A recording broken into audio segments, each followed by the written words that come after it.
Hello, ici Bilal Hassani en direct des studios de Move pour 1 heure de direct avec vous.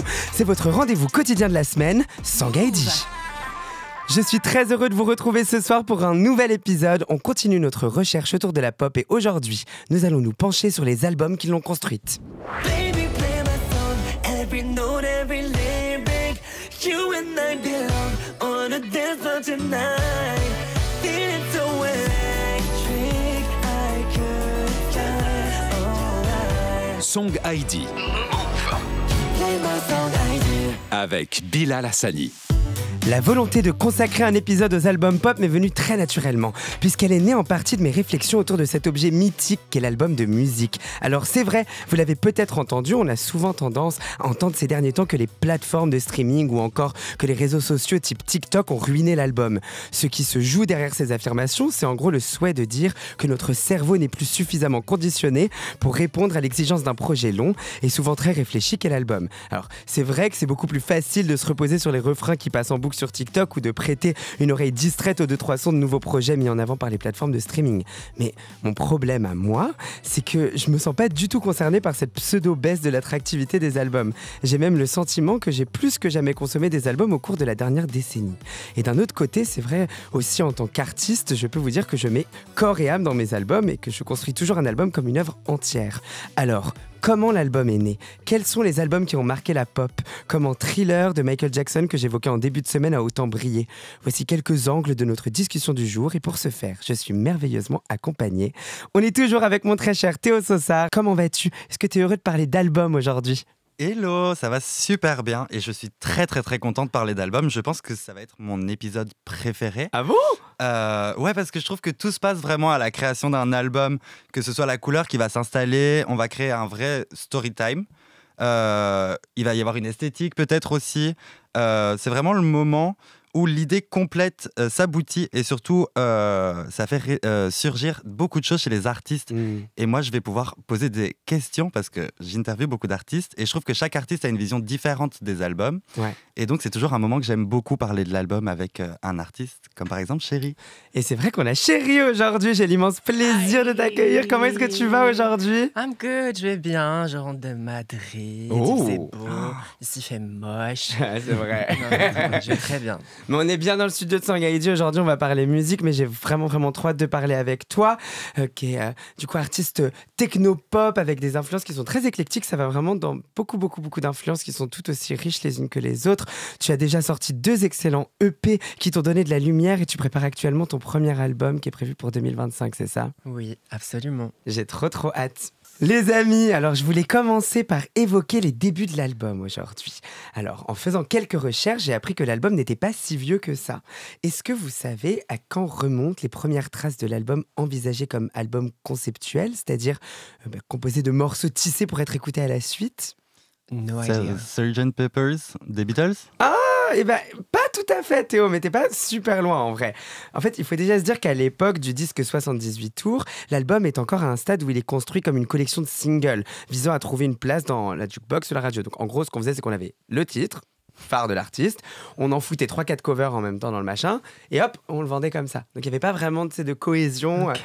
Et en fait, le vrai album, le premier vrai album concept, celui qu'on écrivait, il apparaît dans les années 50, et plus précisément en avril 1955, avec le magnifique In the Wee Small Hours de Frank Sinatra. Oh, Et oui, c'est un album très fort qui évoque la déambulation d'un homme dans les rues sinueuses au plus profond de la nuit. L'album explore les thèmes de la solitude, du chagrin d'amour et de la mélancolie, ce qui était assez novateur pour l'époque. En fait, chaque chanson contribue à une ambiance générale et c'est ce qui crée l'expérience d'écoute unifiée. En fait, peut-être que Frank Sinatra, c'était la première pop star moderne. On écoute un extrait. Wee small hours of the morning, that's the time you miss her most of all.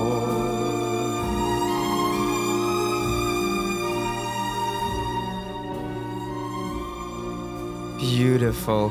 Alors, ce qu'on a écouté, c'est un extrait de In the Wee Small Hours of the Morning, qui est le premier titre de ce 9e projet de Sinatra. Est-ce que vous vibez dessus ou un peu là? c'est très drama. Ouais. C'est très genre. Il y a ce truc-là, un peu comme ça, là où tu te sens. Théo, t'en penses quoi? J'adore cette chanson, c'est vraiment très morning, il n'y a encore personne de réveillé, Miracle Ah Morning. ouais, je et vois tout. trop la vibe. Et j'aime beaucoup la version de Barbra Streisand qui l'a faite. Quoi? Ouais. Oh. Elle a fait Oh une my version, elle est God. parfaite. Oula, orchestral version. Elle a fait une Oh version my God. orchestrale. Ouais. On adore Barbra Streisand ici, donc je vous invite à écouter le cover qu'elle a fait. Mais dites-vous que c'est à partir de cet album en fait qu'on a commencé à voir apparaître partout des albums concept. Les Beatles, comme tu l'as dit juste avant Théo, les Beach Boys, ils ont suivi ensuite, et c'est ce qui a mené au gros boom des années 70 avec l'âge d'or en fait du LP, le long playing format. Donc, toi tu connais Yeah. LP, les gens connaissent pas LP. LP ça veut dire en fait un format long et un album quoi. Et c'est à cette période-là qu'on a vraiment vécu l'essor de l'industrie de la musique qui a pris carrément le pas sur Hollywood. Et les projets d'artistes devenus désormais iconiques pleuvent à ce moment-là. C'est notamment le cas de l'album The Dark Side of the Moon de Pink Floyd, sorti en 1973. On écoute un extrait.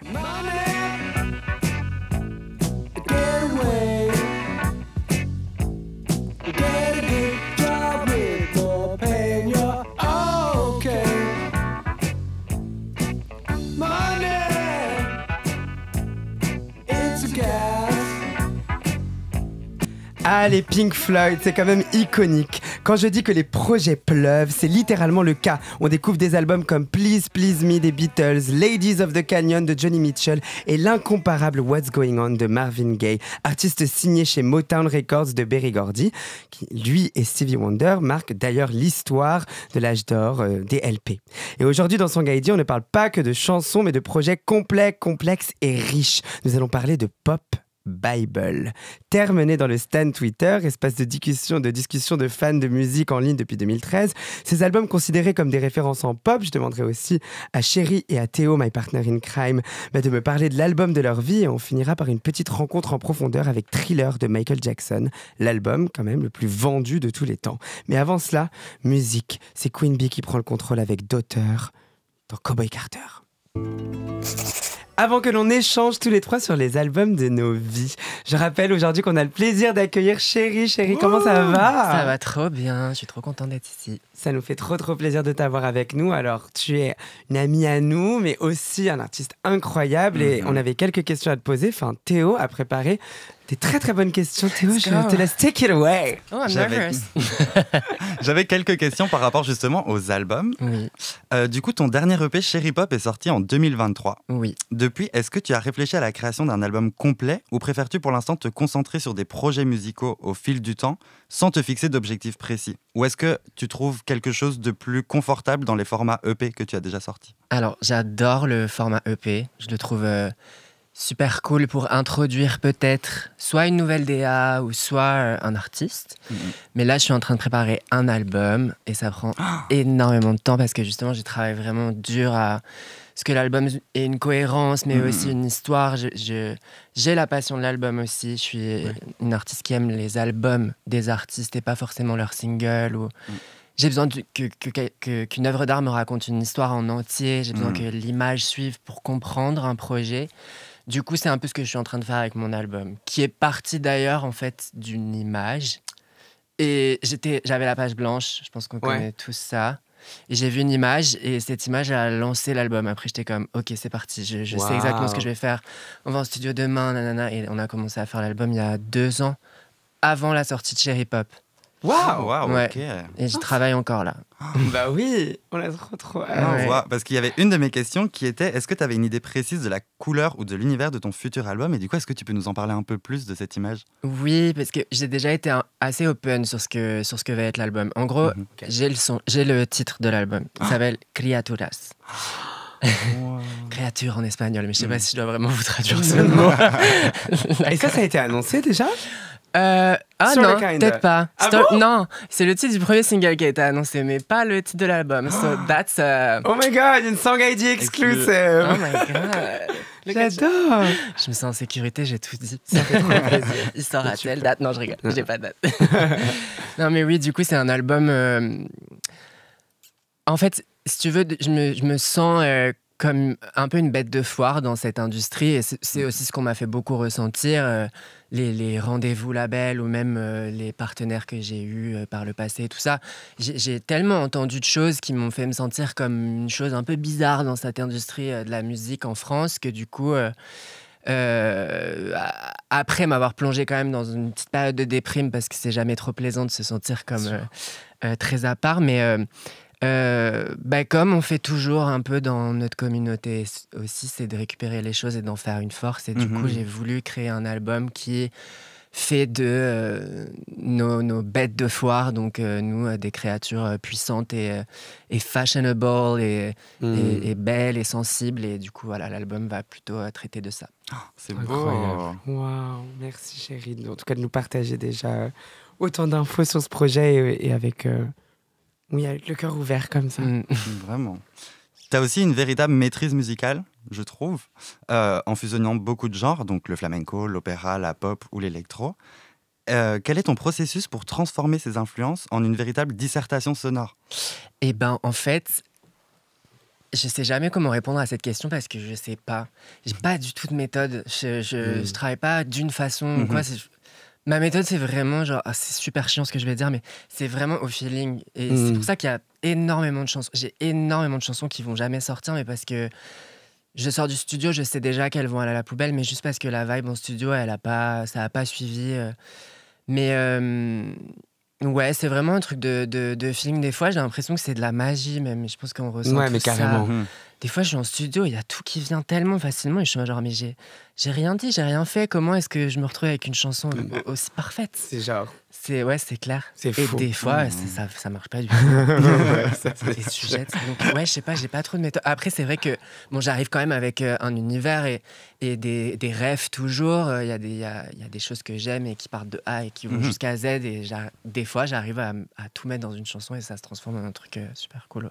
Wow. En parlant d'autres expertes et en amenant quelque chose de pop espagnol, du coup, j'aimerais évoquer Rosalía, Oui. qui, à mon sens, aborde vraiment la musique avec une précision presque scientifique. Reina. Vraiment. On rappelle quand même que son premier album, Los Angeles, était littéralement une thèse académique pour sa dernière année à l'ESMUC. Exactly. Et j'ai l'impression qu'elle a conservé cette rigueur et cette démarche à la création de chacun de ses albums dans la suite.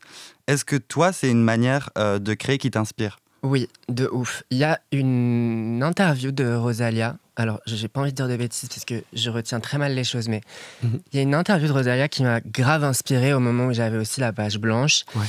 Sur l'album Motomami, elle a galéré de ouf. Elle y arrivait plus. Elle avait écrit plein de chansons, elle y arrivait pas, elle savait pas où elle allait. Elle était vraiment incertaine et elle a arrêté d'écrire pendant un long moment.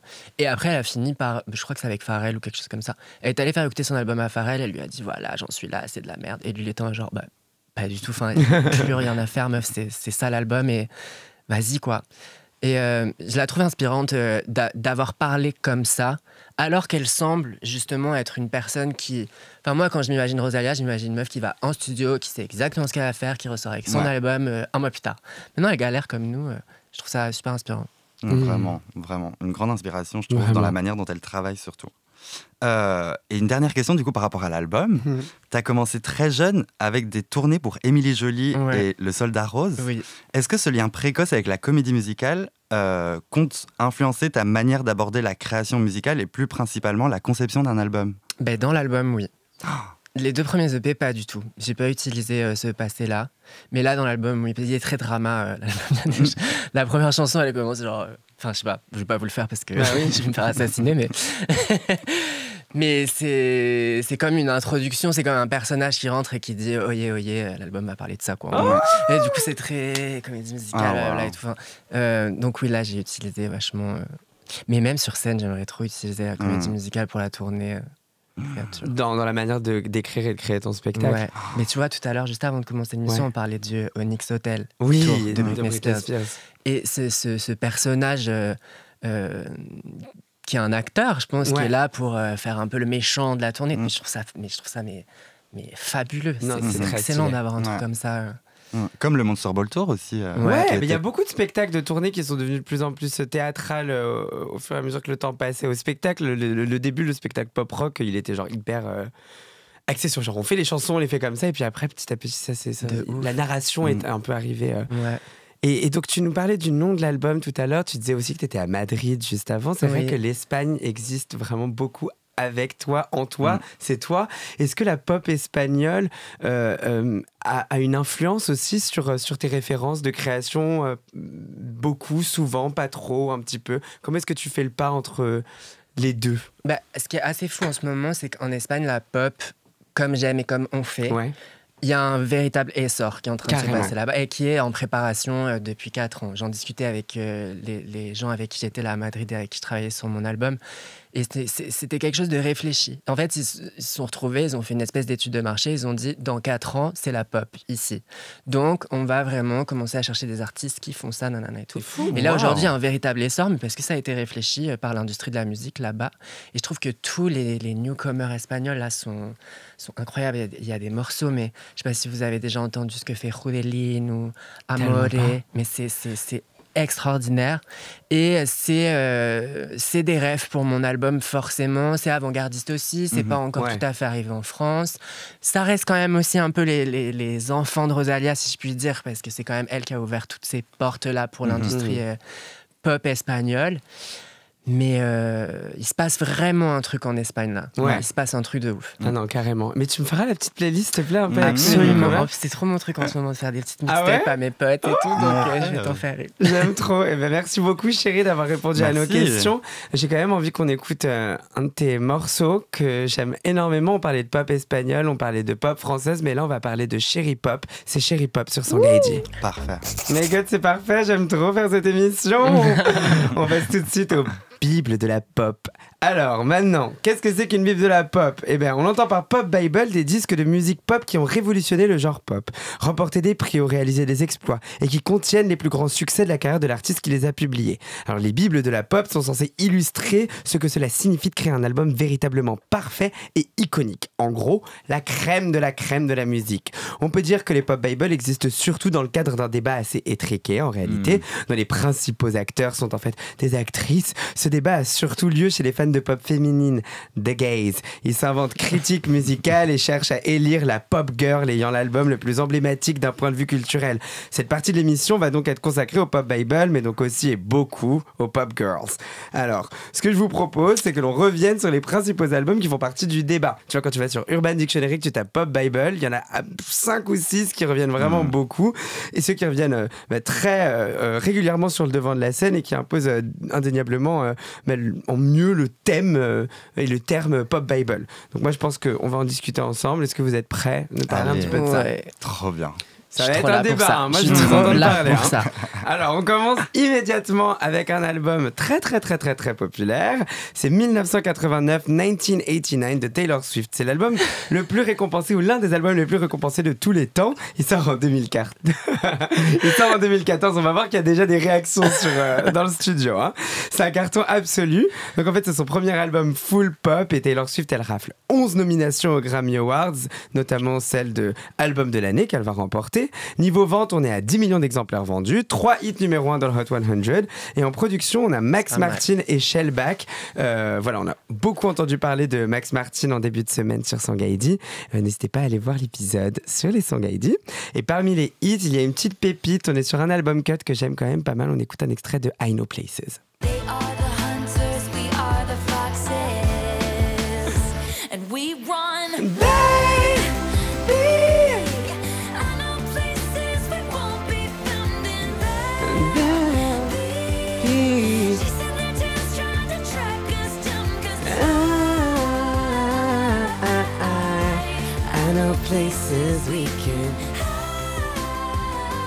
Alors les amis, dans le studio de Sangaïdi, est-ce que vous estimez que 1989 de Taylor Swift est une pop bible, chérie?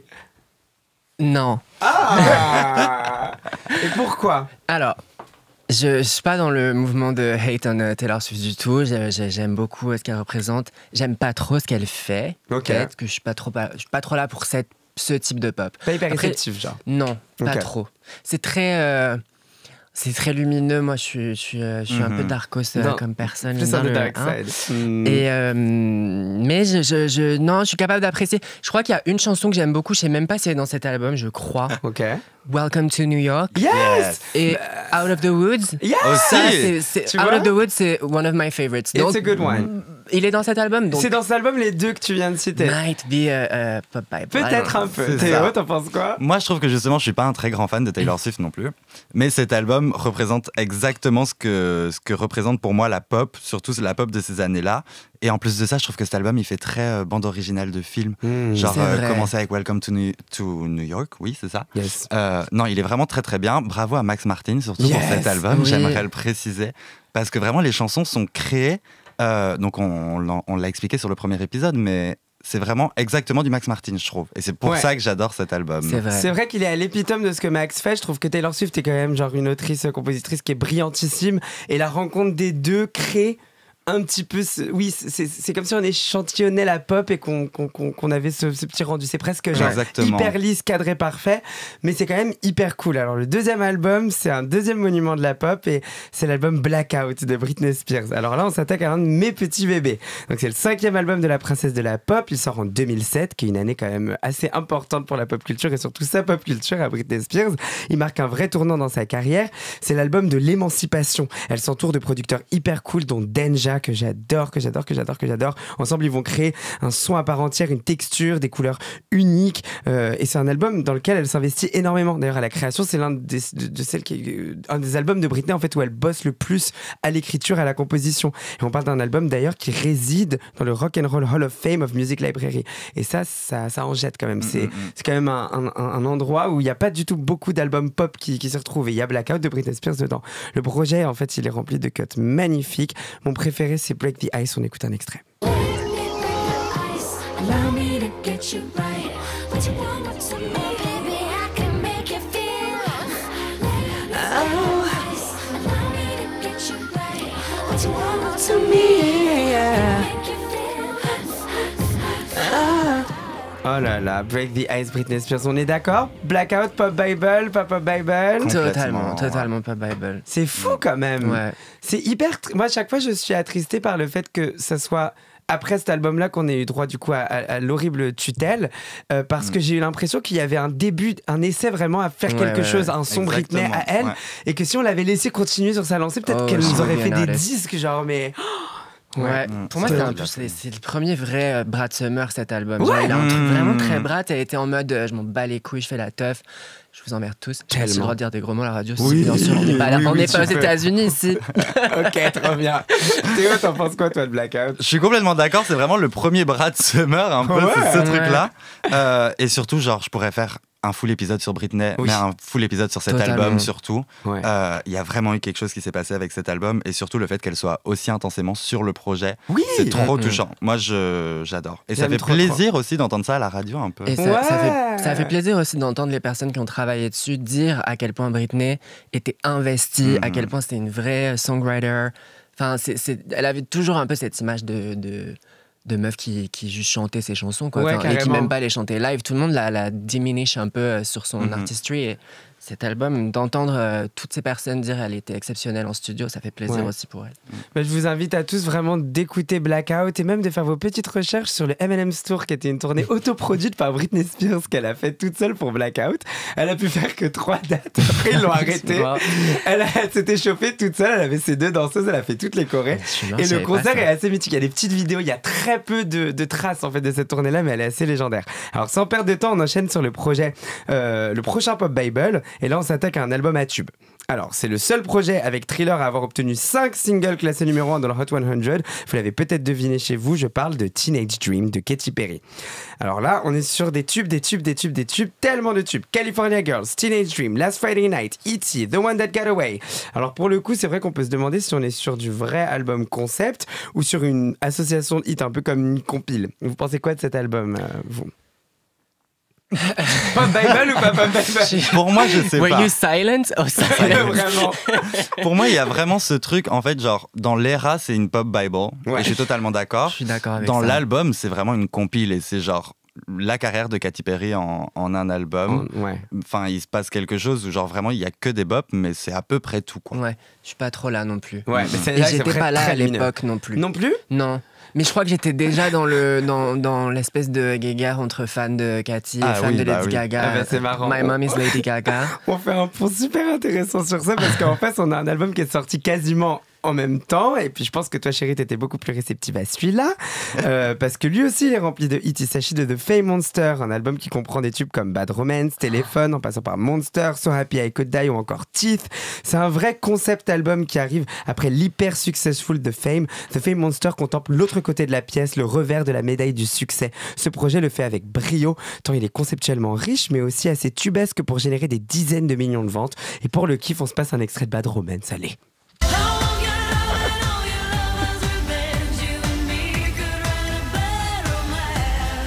Oh, oh, oh. Caught in a bad romance.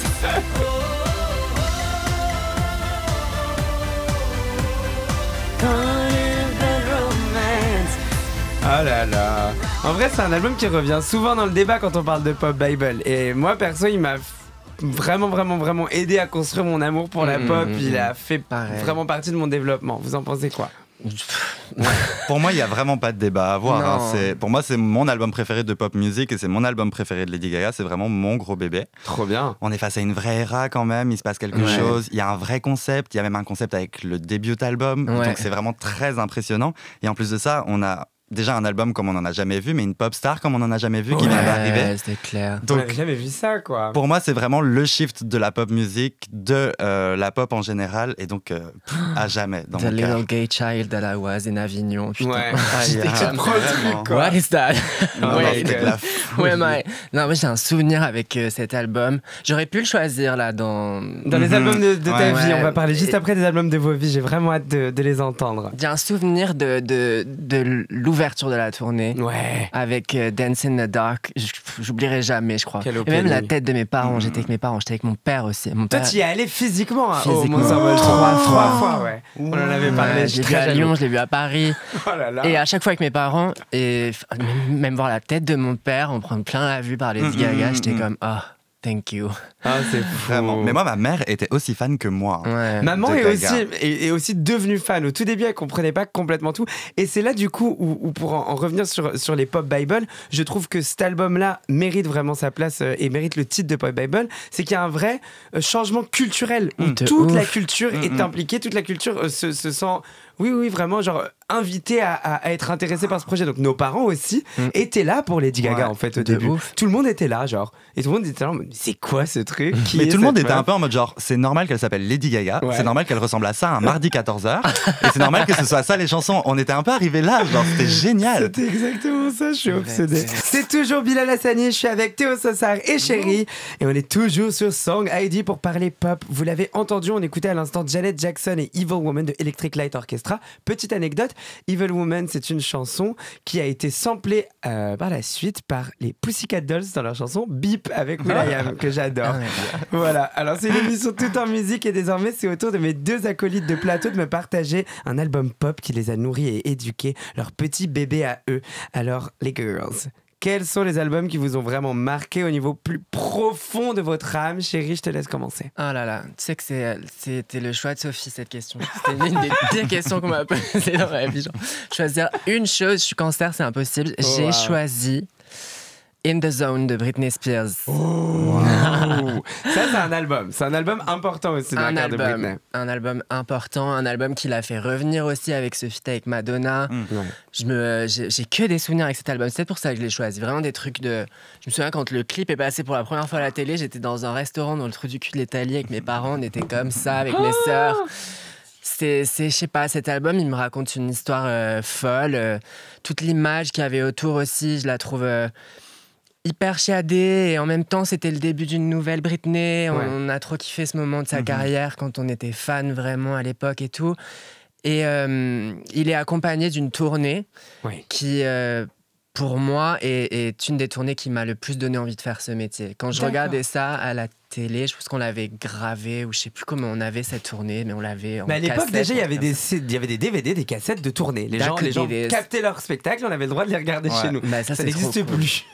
Non, c'est vrai. Bah aussi avec les Netflix specials. Mais... Juste un petit peu. Mais d'accord. Et t'as le souvenir du CD? Tu l'avais, le CD In The Zone? Alors, c'est un truc particulier avec Britney Spears parce que, en gros, il y avait une hiérarchie des pop stars à la maison. Oh. Et avec mes 2 sœurs, on avait le droit d'avoir notre pop star, mais par contre, il fallait pas empiéter sur la pop star des autres.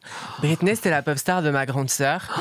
J'avais pas le droit d'acheter les disques. Donc, C'était le disque que ma de ta grande sœur. sœur qui pouvait l'acheter, donc j'allais tout le temps lui voler. Moi, je me suis retrouvée avec Hilary Duff, We Love Her, mais en plus, c'est celle que j'avais choisie. J'ai pas misé sur le bon cheval. Non, mais il arrive. Qu'on adore, on fait des On gros l'adore, bisous. on l'embrasse. Qu'est-ce qu'il est là? Mais du coup, j'allais tout le temps voler cet album à ma Ok. sœur. Je me sneakais dans sa chambre, je le prenais, j'allais le mettre dans mon truc et c'est, je sais pas, même, et puis le concert et la chanson que j'ai choisie. Oui, on passe tout de suite un extrait de The Hookup de Britney, du coup.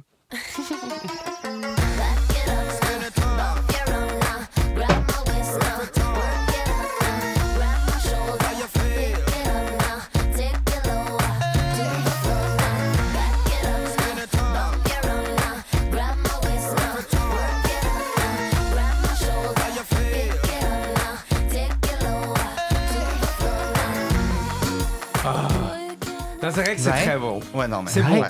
En fait, elle est hyper sensuelle sur ce disque, mais c'est bien fait, c'est fait de manière... Ouais, tu disais chiadé, c'est hyper edgy quand même. Il y avait De un truc ouf. qui était plus du tout... c'était moins grand public, mais elle a réussi quand même à générer beaucoup de traction. Il y avait Et Toxic du coup dans cet album, Il y a c'est ça? Toxic, mais il y a Qui arrive cette à- chanson fabuleuse qui est Breathe on Me. Oh. Monogamy is the way to go. Elle est Just put your parfaite. lips together. Et elle And vit love. avec elle en live beaucoup, Breathe on Me Tellement. après, du coup. Ouais, C'est ouais. une chanson qu'elle aime. Je crois que qu'elle c'est aime une de beaucoup, ses Britney. chansons préférées à Britney. Ouais, c'est parfait. Elle est incroyable cette chanson. On adore Breathe on Me. la Merci couverture beaucoup, chérie. aussi, la Ouais, cover. quelle pochette. Mm, mm. Bah, on va passer à ton album. Théo, j'ai un peu regardé sur mes fiches, donc je sais de quoi tu vas parler. Et là, on a une pochette aussi qui est... qui y va. Et on parlera pas de l'essai de cette The pochette one. qui était très compliquée. L'horreur avec les popcorn et tout. Alors, on vous laisse plus attendre. Dis-nous, c'est quoi l'album? Exactement. Donc moi, ce sera Art Pop. Donc on en parlait, Lady Gaga, c'est vraiment ma ultimate pop girl. De fait, mon sœur est mon album préféré. Ouais. Mais tu disais tout à celui l'heure. qui est vraiment ancré dans ma peau, et littéralement, c'est Art Pop. Il y a aucun doute. Donc c'est le 4e album de Lady Gaga. Il a vécu sa petite malédiction lui aussi. Alors que... Ouais, Alors alors que, que vraiment, et c'est ça en fait, donc elle a eu une vie qui était très compliquée, que ce soit privée ou dans sa musique à cette époque-là, et malgré tout, elle était un peu à l'apogée de son imagination, et malheureusement, le public n'a pas su suivre à cette époque-là non plus. Pas trop, ouais. Ouais, non, c'était un peu compliqué. Hein. Maintenant, oui. Mais, enfin, Mais ouais. c'est ça en Mais fait, du coup, Il le a une souvenir, deuxième vie, ouais. Ouais, Ouais. c'est ça. parce que nous, enfin en tout cas, je parle pour moi, Ouais. nous, on a pu le vivre. Et le support un peu, parce que moi j'étais contre du coup les Catty Cats. et non, en fait, le fait de voir un artiste qui va au bout de son art, malgré le fait que personne ne soit de son côté, que ce soit Ouais. genre son management qui soit parti, le public qui soit pas réceptif, ses idées un peu pourries comme la robe qui doit voler. Volantis. Les gars, pas Volantis, hashtag Volantis, ça. Et du coup, le fait qu'elle prenne tout ça, mais qu'elle garde la tête haute et qu'elle va au bout de son art, ben, et pour qu'aujourd'hui, en plus, ce soit un des albums les plus reconnus dans sa discographie et vraiment Ouais. quelque chose d'avant-gardiste, je trouve ça Ouais. complètement fou. Et moi, en tant que personne créative, je trouve ça légendaire et tellement inspirant au quotidien. Donc déjà, c'est un album que j'écoute parce que que Il est des parfait. bops, il Ouais. est parfait. Mais en plus de ça, l'histoire derrière cet album et la façon dont moi je l'ai vécu en tant que spectateur à cette époque-là, aujourd'hui, je trouve ça inspirant dans mon art à moi pour Ouais. me dire qu'il y aura toujours peut-être cette petite personne qui va gag. Oh, Totalement. C'est Mais tellement C'est vrai, c'est vrai. On écoute un extrait de Gypsy tout de suite de Art Pop de Lady Gaga.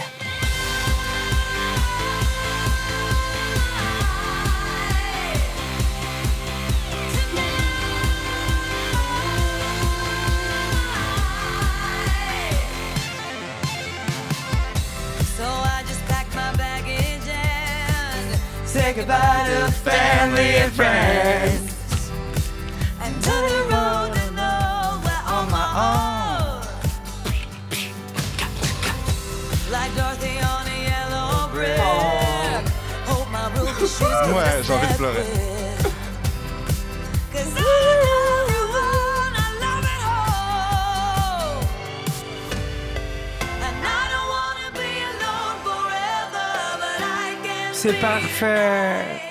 C'est parfait, C'est Gypsy. parfait. Merci quand même, Théo, de nous avoir fait ramener Gypsy de Lady Gaga sur Move. Ouais. C'est vraiment trop cool. Et ben, merci les Girls pour vos albums. Je les ai beaucoup aimés. Moi aussi, j'ai un album dont j'ai envie de parler aujourd'hui. On va parler de l'album qui m'a littéralement fasciné, métamorphosé, façonné même, je dirais. C'est signé la légende Michael Jackson et c'est évidemment Thriller. Mais juste avant qu'on en parle, on s'écoute Super Graphic Modern Girl de Chapel Roan. Oh my God. Ok, let's go. On va tout de suite enchaîner sur mon album de ma vie, Thriller de Michael Jackson. Alors Michael Jackson, il se répétait sans cesse qu'il aurait le plus grand album de tous les temps, l'album le plus vendu de l'histoire. Et à l'aube de la création de Thriller, il avait une énorme ambition en rentrant dans le studio. Donc il enregistre ce disque avec Quincy Jones et finalement il réussit son pari. Donc le mec le manifeste quand même. Je sais pas si vous le saviez, mais il écrivait sur son miroir: j'aurai l'album le plus vendu de tous les temps. Hello. Je suis l'artiste le plus stylé de la terre. Il avait écrit tout un truc dans son journal où il disait: je suis une énigme, personne ne me comprend, mais tout le monde est intrigué. Il écrivait vraiment les trucs, genre il allait hyper loin dans son idée et il a réussi. Donc on va quand même parler de stats un petit peu. Thriller en quelques chiffres, c'est quoi? Le premier album a demeuré 37 semaines au sommet des ventes. L'album le plus vendu à sa sortie avec 32 millions d'exemplaires. Aujourd'hui, il s'est écoulé à plus de 100 millions d'exemplaires. Il est resté plus de 500 semaines dans le classement des albums du prestigieux Billboard. En 2015, l'album est certifié 30 fois disque de platine. Donc il y a 8 Grammy Awards quand même en 1984, dont celui de l'album de l'année. Alors moi, je vais vous raconter l'histoire de cet album. Nous sommes à Westlake Recording Studio à Los Angeles entre avril et novembre 1982 quand Michael Jackson enregistre auprès de Quincy les morceaux de Thriller. Rien n'est laissé de côté. Après un Off the Wall commercialement à succès mais boudé par le métier, il avait eu qu'un seul Grammy pour Best R&B Vocal Performance by a Male, ce qui n'est pas le Grammy qu'il voulait, je crois. Michael a vraiment envie de satisfaire le public le plus large, convaincre toute l'humanité qu'il est le nouveau visage de la pop. Dès le début, donc, il sait précisément comment il souhaite construire son disque et comment faire entendre sa voix aux masses. On en revient ici à l'essence de la musique populaire. C'est pour ça qu'il a décidé de lancer l'ère de Thriller avec beaucoup d'intelligence, avec The Girl Is Mine featuring Paul McCartney. Donc c'est le premier single en fait de l'era, il y a très peu de personnes qui le savent. Rien de mieux en fait que la plus grande star du plus grand groupe de la musique pour ouvrir ton air. La chanson c'est vraiment pas ma fave du tout. J'avais The Girl Is Mine, mine, mine. Genre elle dénote un petit peu avec tout ce qui se passe dans l'album. Mais même si je trouve que le morceau est un peu tiède, je trouve que c'est hyper pertinent pour Michael Jackson de faire ce choix de premier single. Après il y a des titres comme Baby Be Mine ou Wanna Be Starting Something qui sont hyper funky et qui rappellent le propos vraiment de Off the Wall, son précédent album qui est aussi vraiment une pop bible pour moi. Mais en fait, sur Thriller, il a une vision plus claire. Chaque drum, chaque riff de guitare sont choisis méticuleusement pour donner des titres qui font bouger la tête et danser, mais qui nous laissent aussi penser que rien n'a été fait au hasard. Par exemple, Thriller, la chanson éponyme, s'appelait initialement Starlight avant que Michael ne décide d'appuyer sur le concept horreur pour le morceau. Extrait. We'll start to fly. God, this is the beginning of your life. Baby, tonight, give me some starlight. Et là, on n'entend que le son. Mais la force de cet album réside aussi dans son aspect visuel. Michael Jackson apporte une vraie dimension. Il s'associe à des gros réals, à des cinéastes américains. Il filme en 35 mm et surtout, il propose une vraie scénographie portée sur la danse et très narrative dans laquelle il met en scène une situation de départ, une intrigue et un dénouement. C'est très précurseur. Le clip de Thriller, réalisé par John Landis, a été révolutionnaire pour l'industrie de la musique vidéo, transformant le format en un art narratif et visuel. Ce clip a défini les standards pour les vidéoclips futurs et reste un des plus gros jalons de la pop culture. La puissance de Thriller, c'est aussi d'avoir réussi à décloisonner les murs de la chaîne MTV, jusqu'alors peu encline à mettre en lumière les artistes noirs. Comment expliquer la pérennité de cet album ? Il est toujours resté en fait dans une forme de présent intemporel. C'est un album sur lequel on revient car c'est une référence, mais on y revient aussi car c'est l'un des jalons de la musique populaire. L'album, il est parfait. C'est 9 chansons sans aucune à jeter. D'ailleurs, on sait que Michael avait comme volonté à l'écriture de chaque morceau de faire un tube. Il n'en a laissé aucun de côté. En fait, il rentrait en session, il était en mode, là on fait le premier single. Pour toutes les chansons. Wow. Et à aucun moment il était en mode genre Celle-là, c'est celle qu'on fout un peu comme ça, qui sera dans sera l'album. la 13e. Tu sais, ouais, celle qu'on met un peu en transition. Lui, il était en mode non, Baby Be Mine, que nous, on n'a pas eu en single, et ben il l'a traité comme Billie Jean, tu vois. Et ça se ressent. Quand tu le ressens, l'énergie, elle est électrique. Je sais pas. Je vous invite, même si vous le connaissez, cet album, on l'a tous vu tourner, on a tous le CD à la maison. On est 100 millions à avoir le CD à la maison. Du coup, reposez-vous devant, mettez-vous ça dans les oreilles. Je vous jure que cet album, il est très, très, très, très, très, très cool. En tout cas, avant qu'on conclue cette émission, j'avais une question à vous poser. Est-ce que vous, Thriller, il a existé un peu avec vous ou pas trop? Bien sûr. Ouais. Ouais. Enfin, il a existé dans ma maison. Ouais. C'était un album important pour mes parents et c'était... Ouais, bien sûr qu'il a existé chez moi. Mais je pense qu'il a existé dans beaucoup de foyers quand même. Énormément, ouais, carrément. Et toi, Théo? Complètement. Bah oui, complètement. Moi, ma nonna, il y avait littéralement la photo de Jésus et la photo de Michael Jackson à côté. Donc mes grands-parents étaient fans, mes parents The étaient drama, fans, et donc je suis évidemment fan. j'étais fan. Je suis trop fan, merci beaucoup les copines. Ça m'a fait trop plaisir de faire cette émission avec vous. Merci. À vous deux. Et vive la pop! Yes. Baby, play my song, every note, every lyric. You and I belong on a dance floor tonight. Feeling so electric, I could fly all right. Song ID Play my song, I do. avec Bilal Hassani. Les amis, c'est déjà la fin de ce 3e épisode. Oui. J'espère que vous avez autant apprécié que moi. Je le rappelle, on était aujourd'hui en compagnie de Théo et de Chéri, qui, je le rappelle, assure les premières parties d'Olivia Ruiz dans toute la France pour cette fin d'année, dont le premier album est en préparation. On a trop hâte d'écouter. Hein. Tu nous as bien teasé aujourd'hui. Et merci beaucoup d'avoir été avec nous. Est-ce que tu as passé un bon moment, Merci à Chéri? vous, de ouf. Et je pourrais vous écouter parler de pop. Là, la Pop Star Academy, là, j'adore. Ça fait trop plaisir. Et toi, ma Mitch, mon Théo, est-ce que tu as passé un bon moment? C'est toujours un bon moment. Moi, je suis obsessed avec Chéri, donc j'étais très content d'être là. Et en plus de ça, les albums. Non, mais bien sûr. J'ai envie de rentrer à la maison et d'en écouter plein. Moi aussi. Merci également à Marius Series qui m'a aidé à préparer cette émission. Merci également aux équipes techniques de Move et aussi à Soutous avec qui j'ai fait ce magnifique générique. Quant aux auditrices et auditeurs, je vous dis à demain à la même heure pour le 4e épisode de Song ID. Et je suis surexcité parce qu'on va parler de K-pop demain. C'était Bilal Hassani avec Song ID sur Move. Bonne nuit, gros bisous.